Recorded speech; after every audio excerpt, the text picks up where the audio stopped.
চ আমরা তাহলে পুজো করে নিই। ঠাকুরমশাইয়ের জন্য ওয়েট করতে হচ্ছে এখনো। আজকে ভিড় হয়, আজকে অনেক পুজো থাকে তো ঠাকুরমশাইদের, তা আজকে একটু দেরি হয়। তুমি খেলা করো। এই যে আমাদের ঠাকুরমশাই চলে এসছেন, আসতে অনেকটাই দেরি হলো আজকে, অনেকটাই পুজো ছিল, অনেকগুলো পরপর পুজো করতে করতে ফাইনালি 11টার দিকে আমাদের কাছে এলো পুজো করতে। এই পুজোতে সবাই বসেছি আমরা। ঘুচো দিক থেকে ব্লগ বানাচ্ছিল, একটা ছোট্ট মিনি ব্লগ ঘুচোকে শ্যুট করতে দেওয়া হয়েছিল আজকে, তো ঘুচো সেটা শ্যুট করছিল, ভালো কাঁসারও কিন্তু বাজাচ্ছিল।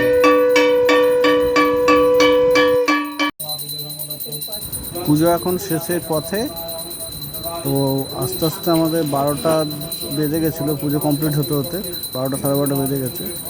আর ঘুচু একটা গল্প বলছে, আমরা শুনিনি। দোকানে গেছি, না দোকানে যাইনি, ঠাকুর দেখতে গেছিলাম। এবার যখন বাড়ি ফিরছিলাম, হ্যাঁ আরেকটা ওই যেখানে আংটি দিতে দাও ওদের দোকানে যাচ্ছিলাম।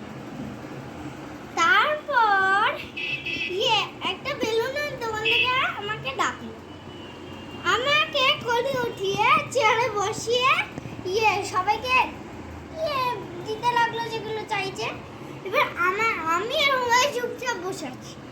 তারপর আমার সেটআপ পিঙ্ক, আমার দিদা পিঙ্ক, আমার বাবা পিঙ্ক, কিন্তু আমি একটা পিঙ্ক কালার বেলুনও পেয়ে গেলাম।